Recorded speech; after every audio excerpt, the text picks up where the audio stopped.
Les bontés de l'Éternel ne sont pas épuisées, ses compassions ne sont pas à leur terme. Elles se renouvellent chaque matin.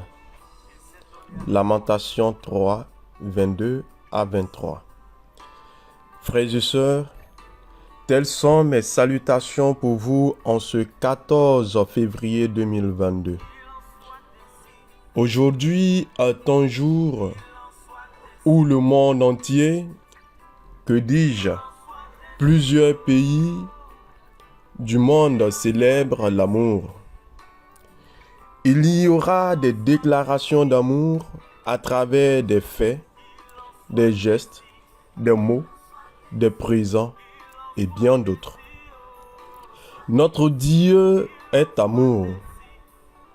L'amour est sa première nature. Il est tellement amour qu'il nous a donné son Fils unique afin que nous ayons tous le salut à travers lui. C'est son plus gros cadeau pour l'humanité. Au-delà, il y a d'autres récompenses qu'il ne cesse de nous donner à chaque fois que quelqu'un pose l'acte adéquat. Frères et sœurs, je suis le frère Nestor Kamana et Dieu me fait l'honneur de nous entretenir cette semaine sous un thème lié à ces récompenses. Connaissons-nous les récompenses de Dieu pour nous en tant qu'enfants? C'est pourquoi notre thème de la semaine est « Apprécions les récompenses concrètes du croyant ». Et il sera composé de 6 sous-thèmes, dont le premier, celui du jour, est les récompenses du croyant en termes de statut sur la terre. Je répète, le thème du jour est les récompenses du croyant en termes de statut sur la terre. Et notre texte de méditation est 1 Pierre 2, le verset 9. Lisons la parole de Dieu. Vous, au contraire, vous êtes une race élue, un sacerdoce royal, une nation sainte, un peuple acquis, afin que vous annonciez les vertus de celui qui vous a appelé des ténèbres à son admirable lumière. Parole du Seigneur, nous rendons grâce à Dieu. Bien-aimés de Dieu, à la suite de cette lecture de la parole que Dieu nous donne aujourd'hui, permettez que je confie ce moment au Saint-Esprit afin que lui-même nous communique ce qu'il a prévu pour ses enfants que nous sommes et que la gloire soit rendue à Jésus le Christ. Père éternel, Dieu de gloire, Dieu de bonté, Dieu d'amour, en ce jour où l'humanité, où plusieurs peuples se réunissent pour célébrer l'amour qui est ta nature, je prie que tu utilises ma voix, celle que tu m'as donnée, pour parler au cœur de tes enfants. Éternel Dieu, je soumets sous ta puissance l'atmosphère de là où je suis et de là où se trouve mon frère ou ma sœur qui m'écoute à travers les ondes. Éternel Dieu, je te confie ton enfant, saisis-le, transforme-le, que cette parole touche les cœurs, afin que ceux qui sont encore dans les ténèbres puissent voir ta lumière et que cette lumière les conduise jusqu'à ton salut. Père éternel, je me soumets sous ton autorité, utilise ma personne, que ma personne se taise et que ton esprit prenne le contrôle de toutes choses pour que tout ce qui sortira de ma bouche soit directement venu de toi et que cela puisse transformer les cœurs au nom de Jésus. Amen.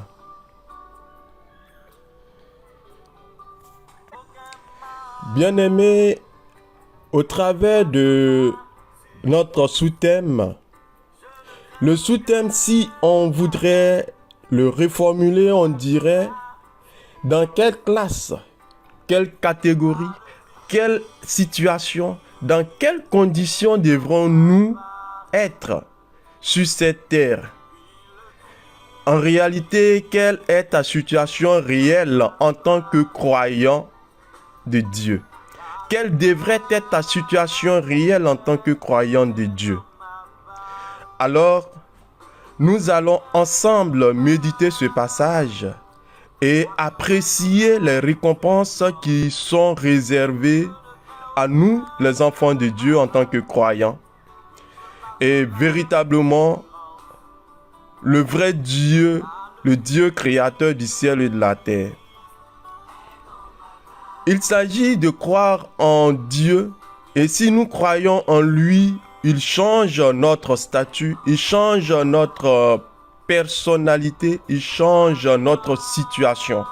Croire en lui, c'est changer de statut, mon frère. Croire en lui change la situation, ta situation, ma soeur. Et désormais, tu es, selon le test, selon la parole de Dieu que nous avons lue, croire en lui, tu deviens une race élue. C'est-à-dire un peuple. Tu es un élu ou une élue de Dieu. Et tu portes désormais la marque de celui en qui tu crois. Croire en lui, tu deviens un sacerdoce royal. Un sacerdoce, c'est une fonction respectable qui s'exerce avec dévouement à l'égard de l'autre sans rien lui exiger. C'est-à-dire, c'est comme si nous travaillions au service d'un roi. Tout est à notre disposition, rien ne manque. Donc, chacun se met à la disposition de l'autre sans lui exiger quoi que ce soit. Imaginons, mon frère, qu'on soit dans un monde où tout est à notre disposition. Il n'y a rien qui manque. Mon frère, tu feras tout pour l'autre avec amour, avec joie. Ça sera véritablement un sacerdoce. Et en tant que croyants, nous sommes un sacerdoce royal. Donc nous devons exercer cette fonction, nous devons exercer nos différentes fonctions avec joie, avec amour, avec abnégation, sans attendre quoi que ce soit de la part de l'autre. Nous le faisons pour Dieu. Et en tant que croyants, la parole de Dieu dit que nous devenons une nation sainte. N'oublions pas que l'Éternel avait dit à Abraham ceci: va-t'en de ton pays, de ta patrie, de la maison de ton père, dans le pays que je te montrerai. Je ferai de toi une grande nation et je te bénirai.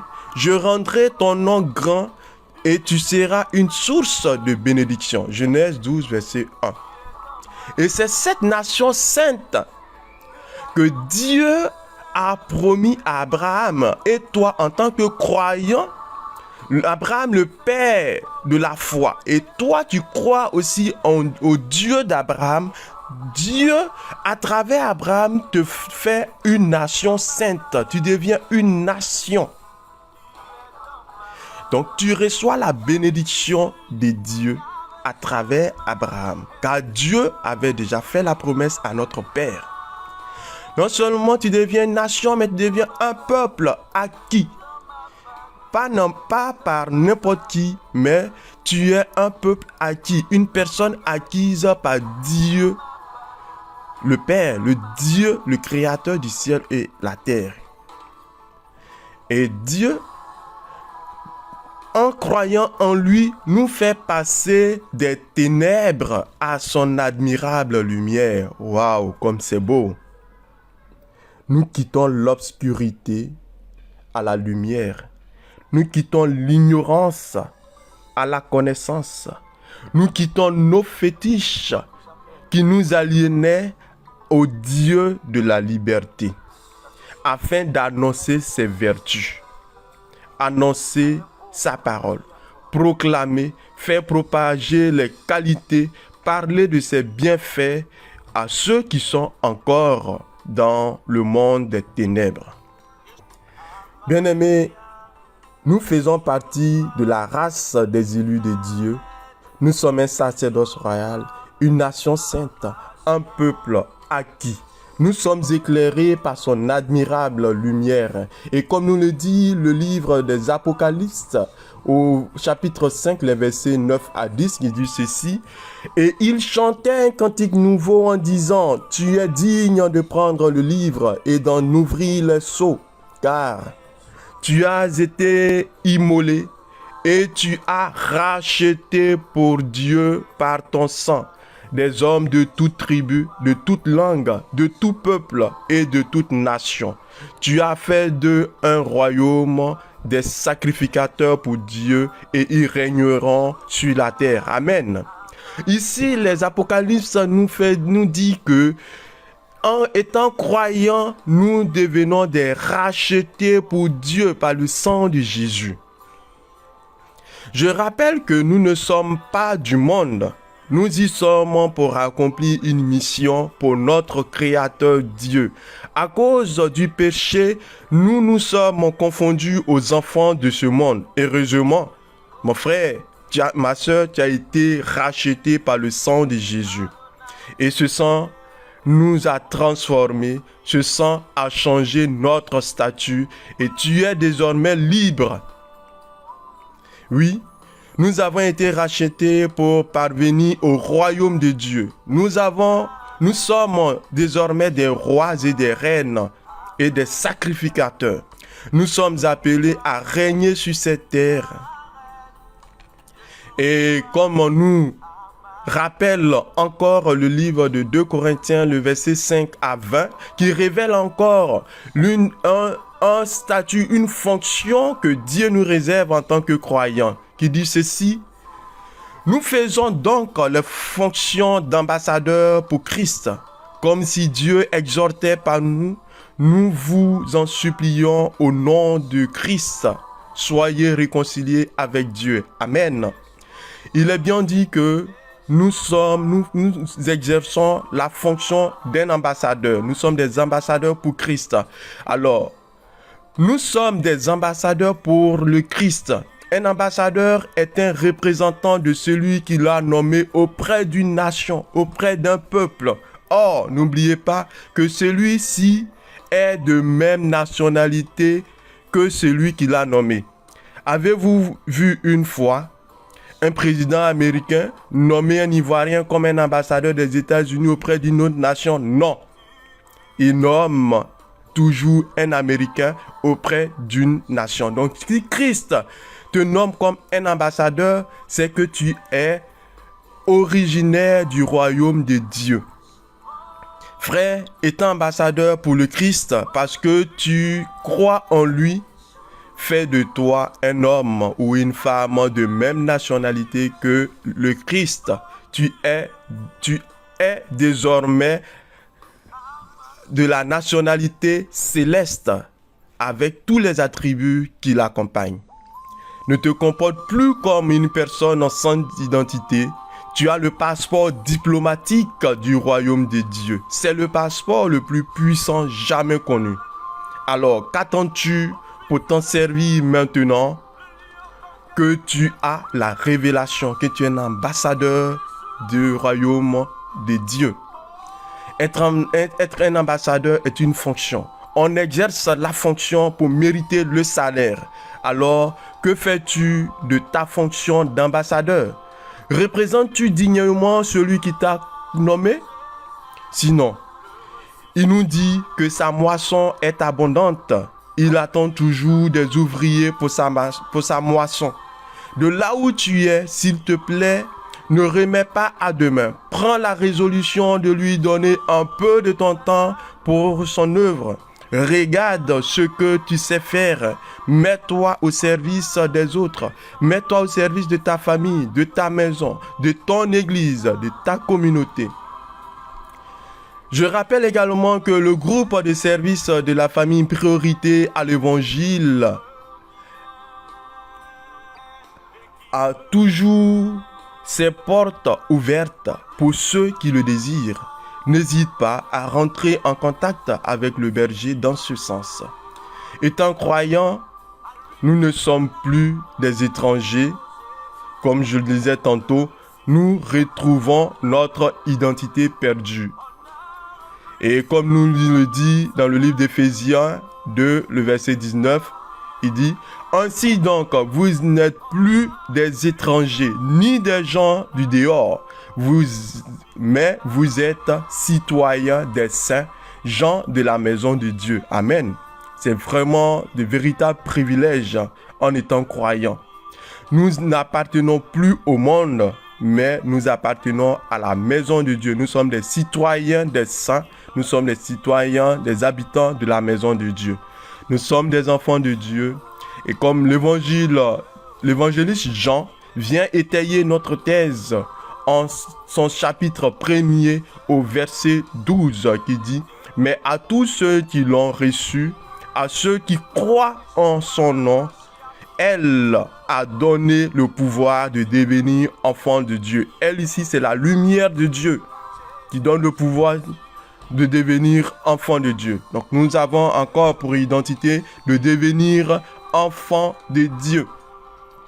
Oui, nous avons pour récompense de devenir enfant de Dieu en croyant en Dieu. Nous sommes donc citoyens des saints.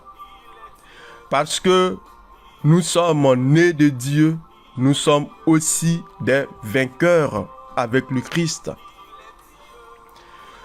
1 Jean 5, 4 nous dit « Parce que tout ce qui est né de Dieu triomphe du monde, et la victoire qui triomphe du monde, c'est notre foi. Mais toutes ces choses, nous sommes plus que vainqueurs par celui qui nous a aimés. » Oui, nous dit Romains 8, verset 37. Alors, nous devons avoir la foi en Dieu pour mériter, pour avoir tout ce que nous venons de citer comme récompense. Et la liste n'est pas encore finie, elle est encore très longue. Alors, bien-aimés, je nous invite à croire que, étant croyants, ayant notre foi en Dieu, nous sommes de nouvelles créatures, nous dit 2 Corinthiens 5, 17. Si quelqu'un est en Christ, il est une nouvelle créature. Les choses anciennes sont passées, voici, toutes choses sont devenues nouvelles. Oui, mon frère, nous épousons une nouvelle nature, la nature de Dieu dans notre esprit. Nous sommes des gens régénérés par la parole de Dieu. Être véritablement en Christ nous fait changer de nature. Nous sommes semblables à quelqu'un qui voit ses cellules régénérées. Alors c'est comme si, quand nous étions dans les ténèbres, nous étions entourés, comme si, voilà, il y avait un cancer qui nous tuait. Et la parole de Dieu, la présence de Dieu vient redonner une nouvelle vie à notre vie. Donc, toutes nos cellules, notre esprit qui était embobiné, pris par l'ennemi, reface surface et la lumière de Dieu éclaire notre personne et nous régénérons, nous devenons de nouvelles personnes. Et cela est bien précisé dans le livre de 1 Pierre 1 à partir du verset 23. Et je lis la parole de Dieu. Puisque vous avez été régénérés, non pas par une sémence corruptible, mais par une sémence incorruptible, par la parole vivante et permanente de Dieu. Oui, nous avons été régénérés et cette régénérescence extirpe en nous toute graine de corruption. Nous sommes lavés, sanctifiés et justifiés par Dieu en Christ. Et c'est là ce que vous étiez, quelqu'un de vous, mais vous avez été lavé, mais vous avez été sanctifié, mais vous avez été justifié au nom du Seigneur Jésus-Christ et par l'Esprit notre Dieu. 1 Corinthiens 6, 11 nous dit ici que nous avons été lavés, sanctifiés et justifiés. Tout simplement parce que nous sommes des croyants, nous avons notre foi en Dieu. Mes frères, mes soeurs, chère maman, cher papa, voilà, avant de nous quitter pour demain, permettez que je nous rappelle les récompenses du croyant en termes de statut sur la terre. Être croyant de Dieu, un véritable croyant, quelqu'un qui a la foi en Dieu, nous avons une rémunération. Nous avons droit à une rémunération que Dieu nous donne chaque jour. Et ces rémunérations, nous avons cité seulement quelques-unes. La liste n'est pas encore exhaustive. Et je nous rappelle, avant de prendre rendez-vous de vous, je nous rappelle ces différentes rémunérations qui sont: être croyant, tu deviens une race élue, tu deviens un sacerdoce royal, tu deviens une nation sainte, un peuple acquis. Tu passes des ténèbres à l'admirable lumière de Dieu pour annoncer les vertus de notre Seigneur. Tu deviens un racheté pour Dieu par le sang de Jésus et tu exerces les fonctions d'ambassadeur, représentant du Christ sur la terre. Tu deviens un citoyen des saints, gens de la maison de Dieu. Tu deviens un enfant de Dieu. Tu deviens une nouvelle créature. Tu prends une nouvelle identité. Et tu deviens une nouvelle nature.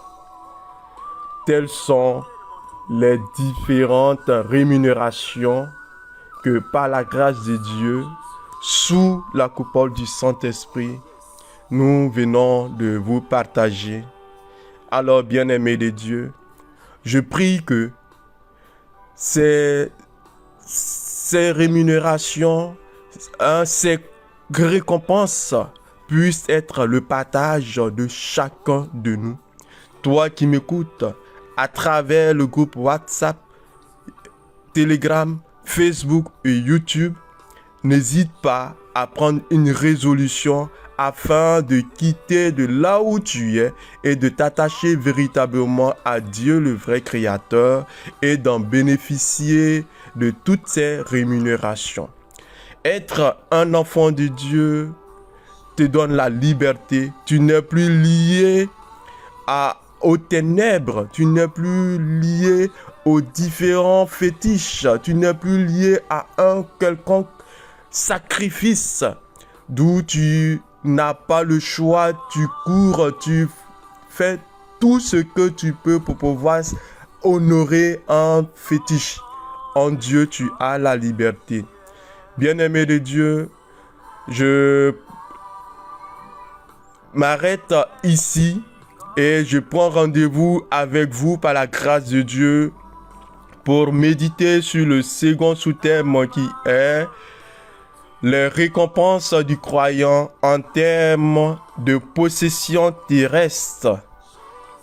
Les récompenses du croyant en termes de possession terrestre. Et nous aurons pour texte de méditation 2 Corinthiens 9, le verset 8.